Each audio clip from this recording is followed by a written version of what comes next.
नमस्कार साथियों, कक्षा प्लस के ऑनलाइन प्लेटफॉर्म पर आपका हार्दिक स्वागत है। दोस्तों, पिछली कक्षा में हमने राजस्थान के भूगोल से संबंधित भौगोलिक प्रदेश या भौतिक प्रदेशों के बारे में चर्चा की थी। और दोस्तों, पिछली कक्षा में हमने जो अपने राजस्थान के भौतिक प्रदेश चल रहे थे, जिसमें अपना उत्तरी पश्चिमी या पश्चिमी मरुस्थलीय प्रदेश, जिसे हम थार का मरुस्थल भी कहते हैं, उसका जो आपके भौतिक विभाजन था 25 सेमी समवर्षा रेखा द्वारा किया गया शुष्क व अर्ध शुष्क। शुष्क मरुस्थलीय प्रदेश के भी दो भाग थे, बालू का स्तूप युक्त प्रदेश और बालू का स्तूप मुक्त प्रदेश। इनके बारे में हमने जानकारी प्राप्त की थी। आज दोस्तों हम जो 25 सेमी समवर्षा रेखा के द्वारा जो दूसरा विभाजन किया गया है अर्ध शुष्क मरुस्थलीय प्रदेश, इसके बारे में आज हम जानकारी प्राप्त करेंगे। चलो बिना विलंब किए हुए आज हम अपने कक्षा शुरू करते हैं। अर्ध शुष्क मरुस्थलीय प्रदेश के बारे में जानकारी। ठीक है दोस्तों, देखो दोस्तों, अर्ध शुष्क मरुस्थलीय प्रदेश इसे लघु मरुस्थल कहते हैं, जबकि अपने जो शुष्क मरुस्थलीय प्रदेश था, शुष्क मरुस्थलीय प्रदेश, उसको कहा गया था महान भारतीय मरुस्थल। महान भारतीय मरुस्थल किसको? शुष्क मरुस्थलीय प्रदेश को। जबकि इसको क्या कहा गया है? इसको कहा गया है लघु मरुस्थल। इस भाग में वर्षा 25 से 50 सेंटीमीटर, जबकि शुष्क मरुस्थलीय प्रदेश में 0 से 25 सेंटीमीटर के मध्य में वर्षा होती है। ठीक है, अब इसको अर्ध शुष्क इसलिए कहते हैं क्योंकि यहां पर वर्षा तो होती है परंतु आधी अधूरी होती है। तो पूर्णतः वो तो है अपना शुष्क यानी कि सूखा, वर्षा की दृष्टि से पिछड़ा हुआ, जबकि ये है अपने आधा सूखा, यानी कि यहां पर जो वर्षा हो रही है वो 25 से 50 सेंटीमीटर, यानी कि लगभग आपके आधी अधूरी वर्षा हो रही है, इसलिए इसको अर्ध शुष्क, यह आपके आधा सूखा हुआ है, इसलिए इसको अर्ध शुष्क मरुस्थलीय प्रदेश कहा जाता है। यह भाग आपके अरावली पर्वतमाला और शुष्क मरुस्थलीय प्रदेश के मध्य में स्थित है। जैसा कि यदि हम मैप पर देखें तो यह अपने राजस्थान का विभाजन है। पश्चिमी मरुस्थलीय प्रदेश, ये अपने आ गई अरावली पर्वतमाला। ठीक है, अब यहां पर 25 सेमी वर्षा रेखा के द्वारा ये है अपना शुष्क मरुस्थलीय प्रदेश, ये है अपने अरावली पर्वतमाला। इन दोनों के मध्य में ये है अपना अर्ध शुष्क मरुस्थल प्रदेश। जैसा कि आप देख पा रहे हैं, कलर चेंज कर लेते हैं पेन का। जैसा कि आप देख पा रहे हैं कि ये है अपने शुष्क मरुस्थलीय प्रदेश, ये अरावली पर्वतमाला, इन दोनों के मध्य में ये है अपना अर्ध शुष्क मरुस्थलीय प्रदेश। ठीक है दोस्तों, तो यह भाग अपने अरावली पर्वतमाला और शुष्क मरुस्थलीय प्रदेश के मध्य में स्थित है। ठीक है, अब जिस प्रकार दोस्तों शुष्क मरुस्थलीय प्रदेश का विभाजन किया गया था बालू का स्तूप युक्त प्रदेश और बालू का स्तूप मुक्त प्रदेश, उसी प्रकार से अपने अर्ध शुष्क मरुस्थलीय प्रदेश को भी 4 भागों में विभाजित किया गया है। पहला है अपने घग्गर का मैदान, दूसरा है शेखावाटी प्रदेश, इसको बांगड़ या फिर इसको बांगर प्रदेश भी कहते हैं। जिन क्षेत्रों में आपके पुरानी जलोढ़ मिट्टी पाई जाती है उस क्षेत्र को अपने बांगर या बांगड़ प्रदेश कहा जाता है, और जिन क्षेत्रों में नई जलोढ़ मिट्टी पाई जाती है उसे खादर कहते हैं। तो ये जो शेखावाटी वाला प्रदेश है, इसको हम बांगड़ प्रदेश या बांगर प्रदेश के नाम से भी जानते हैं, क्योंकि यहाँ पर आपके आंतरिक प्रवाह की नदियां होने के कारण यहाँ पर पुरानी जलोढ़ मिट्टी ज्यादा पाई जाती है, इसलिए इसको बांगर प्रदेश कहते हैं। फिर है अपने नागौरी उच्च भूमि और अपने गोडवाड़ प्रदेश, इसको लूणी बेसिन या फिर इसको लूणी जवाई बेसिन के नाम से भी इसको जाना जाता है। तो अपने अर्ध शुष्क मरुस्थलीय प्रदेश के 4 भाग हो गए। ठीक है, पहला है घग्गर का मैदान, दूसरा है शेखावाटी प्रदेश, इसको बांगड़ या बांगर प्रदेश भी कहते हैं पुरानी जलोढ़ मिट्टी होने के कारण, तीसरी है अपने नागौरी उच्च भूमि, और चौथा है अपने गोडवाड़ प्रदेश या लूणी प्रदेश। ठीक है दोस्तों, आपको समझ में आ गया होगा, ऐसी मैं आपसे आशा करता हूं। चलिए आप इसका स्क्रीनशॉट ले लीजिए। चलिए दोस्तों, आपने इसका स्क्रीनशॉट ले लिया होगा। नेक्स्ट स्लाइड पर हम चलते हैं। देखो दोस्तों, यदि हम इसका विभाजन करें तो अपने यहां से रेखा गुजर रही है, वो है अपने 25 सेंटीमीटर समवर्षा रेखा। 25 सेंटीमीटर समवर्षा रेखा, ये अपने शुष्क मरुस्थलीय प्रदेश, और यहां से अपने जो अरावली पर्वतमाला आ रही है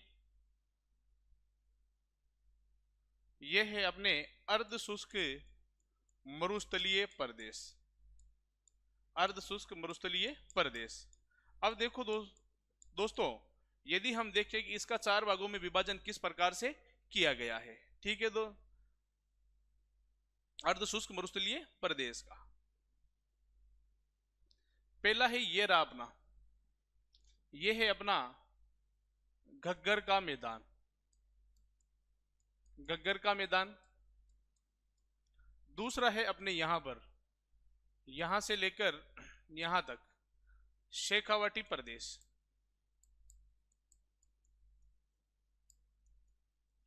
फिर तीसरा है यहां पर नागौरी उच्च भूमि,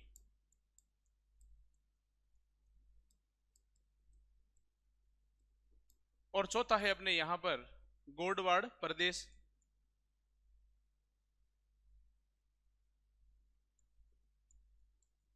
गोडवाड़ प्रदेश, इस तरीके से इसका विभाजन किया गया है अर्ध शुष्क मरुस्थलीय प्रदेश का। चलिए हम इसको आगे स्लाइड से समझते हैं। घग्गर का मैदान, इसको घग्गर बेसिन, घग्गर बेसिन भी इसको कहा जाता है।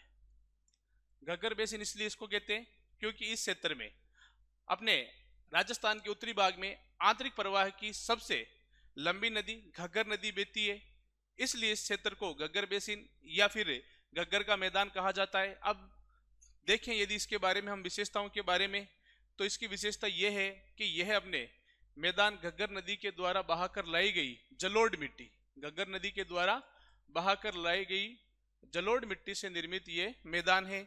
यह मैदान अपने हनुमानगढ़, श्री गंगानगर, अनूपगढ़ जिलों में फैला हुआ है। देखो साथियों, पहले जो अपने घग्गर नदी थी वो अपने श्री हनुमानगढ़ जिले में प्रवेश करती थी और श्री गंगानगर जिले में बहती हुई अपने ये लुप्त हो जाती थी सूरतगढ़, अनूपगढ़ के पास में आकर। जबकि जब ये नदी तेज बहाव में होती है तो यह नदी अनूपगढ़ क्षेत्र को पार करते हुए यानी कि रेड क्लिफ रेखा को पार करते हुए पाकिस्तान में जाती है, वहां पर इसे हकरा या हाकरा कहा जाता है। अब जैसे ही अपने श्री गंगानगर से अनूपगढ़ जिले का विभाजन हुआ है तो अपने इस घग्गर मैदान में तीसरा नया जिला जुड़ गया है, वो है अपना अनूपगढ़ जिला।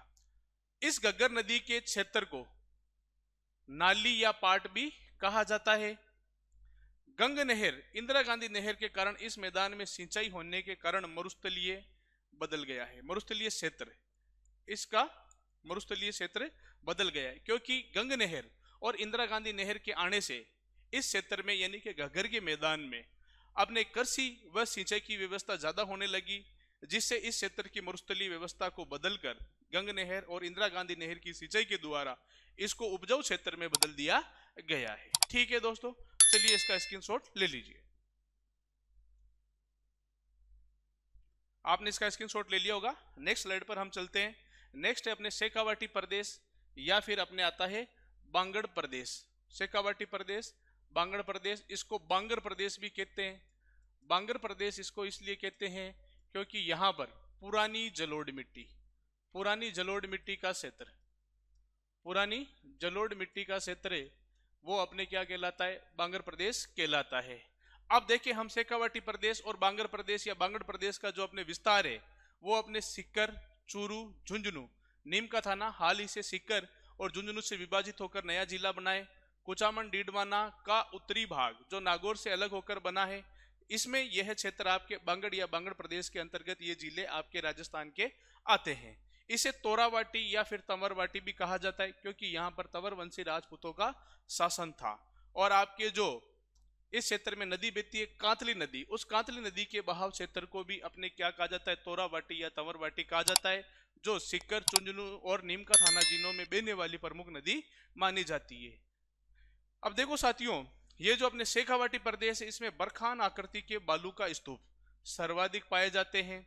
इस प्रदेश में कच्चे कुएं जो चूने से निर्मित होते हैं या फिर जिनकी आंतरिक जो परत होती है वो अपने चूने की होती है, जो कच्चे कुएं होते हैं, इनको स्थानीय भाषा में जोहड़ या जोहड़ा भी कहा जाता है।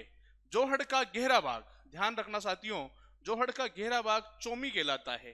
ठीक है, इसके बाद में इस क्षेत्र में सार्वजनिक चारागाह व घास के मैदान पाए जाते हैं जिन्हें स्थानीय भाषा में बीड़, ध्यान रखना साथियों, स्थानीय भाषा में उनको क्या कहते हैं, बीड़ कहते हैं, बीड़। एक शब्द है अपने बीहड़, बीड़ और बीहड़। बीहड़ अपने चंबल नदी द्वारा निर्मित, चंबल नदी, चंबल नदी द्वारा निर्मित गड्ढों युक्त भूमि, गड्ढों युक्त भूमि, यानी कि चंबल नदी अपने तेज प्रवाह के या तेज प्रवाह के कारण मृदा प्रदन का कार्य करती है जिससे गहरे गड्ढों युक्त भूमि का निर्माण होता है। उसे स्थानीय भाषा में बीहड़, बीहड़ कहा जाता है। जबकि बीड़, बीड़ दोस्तों ये अपने घास के मैदान होते हैं जो अपने शेखावाटी क्षेत्र में पाए जाते हैं और ये सार्वजनिक चारागाह भी होते हैं। वर्षा ऋतु में अस्थायी तालाब बनते हैं जिन्हें स्थानीय भाषा में सर या सरोवर कहा जाता है। जैसे यदि हम बात करें अलसीसर, मलसीसर, राजल देसर, ठीक है, सुजान देसर, ये सब अपने अस्थायी झीलें हैं। इन क्षेत्रों को स्थानीय भाषा में सर या सरोवर कहा जाता है। और ये अपने अस्थायी झीलें कब बनती है मरुस्थलीय प्रदेशों में, जब वर्षा का समय आता है, उस समय ये आपके अस्थायी झीलें बनती है जिन्हें सर या सरोवर कहा जाता है। जबकि यदि हम बात करें शुष्क मरुस्थलीय प्रदेश में इनको रन या टाट के नाम से भी इनको जाना जाता है।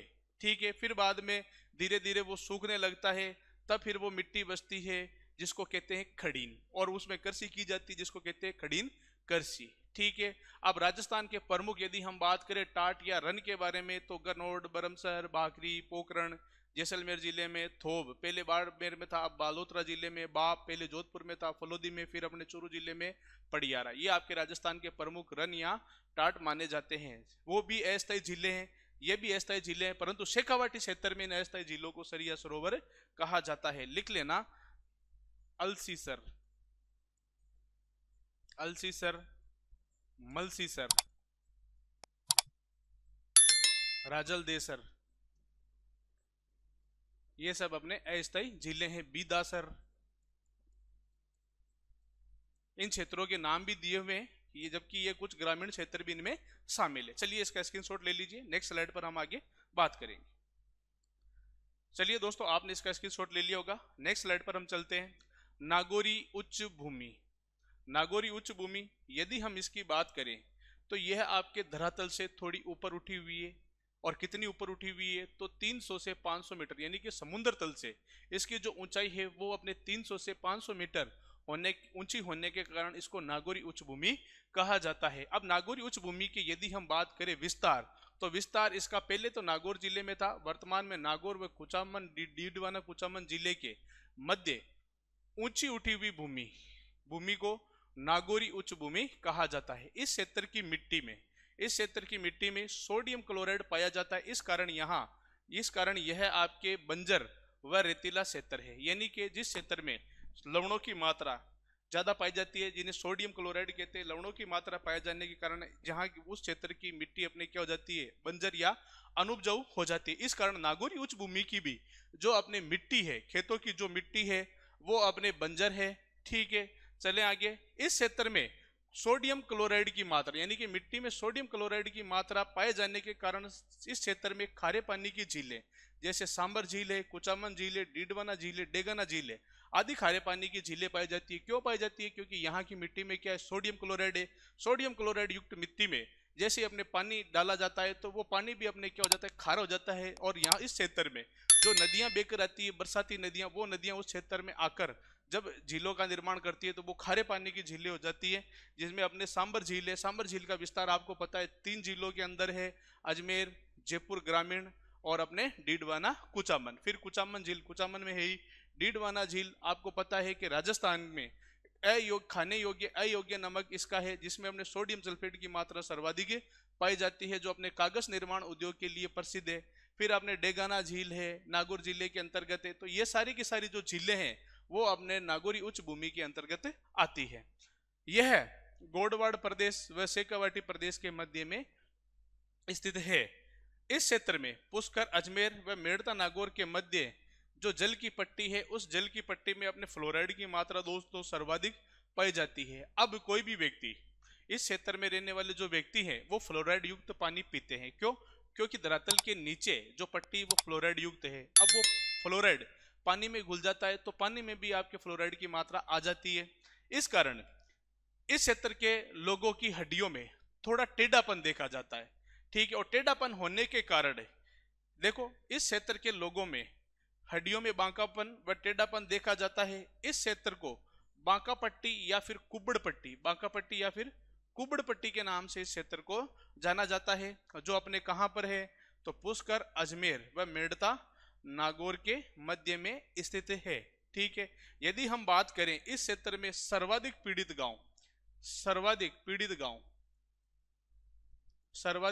गांव तो वो है अपने डीडवाना कुचामन का आसरवा गांव, मकराना तहसील में आता है आसरवा गांव। पीड़ित गांव आसरवा गांव जिला है अपने डीडवाना कुचामन, पहले नागौर जिले में था, वर्तमान में डीडवाना कुचामन जिले के अंतर्गत आता है ये आसरवा गांव, जो सर्वाधिक इस फ्लोराइड की पानी में फ्लोराइड की मात्रा से ज्यादा पीड़ित गांव माना जाता है। और यहाँ के लोगों की हड्डियों में सर्वाधिक टेढ़ापन या फिर तिरछापन या फिर बांकापन अपने पाया जाता है। चलिए दोस्तों इसका स्क्रीनशॉट ले लीजिए, नेक्स्ट स्लाइड में हम आगे बात करेंगे। चलिए दोस्तों आपने इसका स्क्रीनशॉट ले लिया होगा, नेक्स्ट स्लाइड पर हम चलते हैं। गोडवाड़ प्रदेश, इसको लूनी बेसिन इसको इसलिए कहा जाता है क्योंकि यह अपने लूनी नदी के बहाव का क्षेत्र है। ठीक है, फिर बाद में इसको लूनी जवाई बेसिन के नाम से भी जाना जाता है, क्योंकि लूनी की यदि सबसे बड़ी जो सहायक नदी है वो जवाई नदी है। इस कारण इसको लूनी जवाई बेसिन या फिर लूनी बेसिन कहा जाता है। लूनी इस गोडवाड़ प्रदेश की प्रमुख नदी है और लूनी की जो सबसे बड़ी सहायक नदी है वो अपने जवाई नदी है, इसलिए इसको लूनी जवाई बेसिन या फिर लूनी बेसिन के नाम से या उपनाम से इसको जाना जाता है। यह रहा, इसे लूनी बेसिन भी कहते हैं। अब यदि हम बात करें कि यह राजस्थान के कौन कौन से जिलों में फैला हुआ है, तो यह अपने पाली, जोधपुर ग्रामीण, पहले जोधपुर था, अब दो जिले अलग हो गए, जोधपुर शहर और जोधपुर ग्रामीण। फिर है अपने बालोतरा, बाड़मेर से अलग हुआ। फिर अपने दक्षिणी पूर्वी बाड़मेर यानी कि बाड़मेर का दक्षिणी पूर्वी भाग, जालोर व सांचौर जिलों में फैला हुआ है। इस क्षेत्र में लूनी व उसकी सहायक नदियां बहती है और लूनी व उसकी सहायक नदियों के बहने के कारण इसको लूनी जवाई बेसिन भी कहा जाता है। ठीक है, यहाँ पर अपने जलोढ़ मिट्टी पाई जाती है। इस क्षेत्र में बालोतरा जिले में पीपलूद नामक स्थान है, जिसे राजस्थान का लघु माउंट आबू भी कहा जाता है। यहाँ पर बालोतरा जिले में नाकोड़ा पर्वत स्थित है और नाकोड़ा पर्वत पर पार्श्वनाथ जैन मंदिर और नाकोड़ा भैरव मंदिर भी स्थित है, जो जैन धर्म के संप्रदाय से संबंधित भैरव माने जाते हैं। यदि हम बात करें इस क्षेत्र में भाषा कौन सी बोली जाती है, तो इस क्षेत्र में अपने गोडवाड़ी भाषा बोली जाती है। इसके बाद में यदि हम बात करें इस क्षेत्र का प्रमुख बांध या सबसे बड़ा बांध कौन सा है, तो गोडवाड़ प्रदेश का सबसे बड़ा बांध है अपने जवाई बांध, और इस जवाई बांध को मारवाड़ का अमृत सरोवर भी कहा जाता है और यह अपने पश्चिमी राजस्थान का सबसे बड़ा बांध माना जाता है। इस क्षेत्र की प्रमुख नदी कौन सी है, तो इस क्षेत्र की प्रमुख नदी लूनी नदी है, जिसे पश्चिमी राजस्थान की गंगा भी कहा जाता है। चलिए दोस्तों इसका स्क्रीनशॉट ले लीजिएगा। अब दोस्तों इसी के साथ ही अपनी जो भौतिक प्रदेश था, विभाजन चल रहे थे, भौतिक प्रदेशों में पहला विभाजन पश्चिमी मरुस्थलीय प्रदेश या फिर थार का मरुस्थल प्रदेश अपने होता है यहाँ पर समाप्त। नेक्स्ट क्लास में हम पढ़ेंगे अरावली पर्वतमाला के बारे में। तब तक के लिए कक्षा प्लस के ऑनलाइन चैनल को लाइक, शेयर, सब्सक्राइब कर दीजिएगा, ताकि आपको आगामी आने वाली कक्षाओं के बारे में जानकारी व नोटिफिकेशन प्राप्त हो सके। तब तक के लिए धन्यवाद। आप इसका स्क्रीनशॉट ले लीजिए।